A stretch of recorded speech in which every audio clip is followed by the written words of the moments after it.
How to install the World Edit to your Aternos server. So firstly open your Aternos server and on the left click on plugins.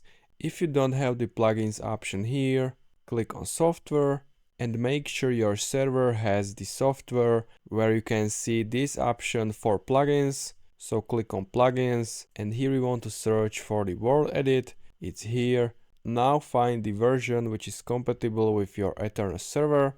So if you cannot see your version here, scroll down and this is my version. I'm gonna download it. Now on the left go to files and once you are here, click on plugins and you can see the World Edit is here.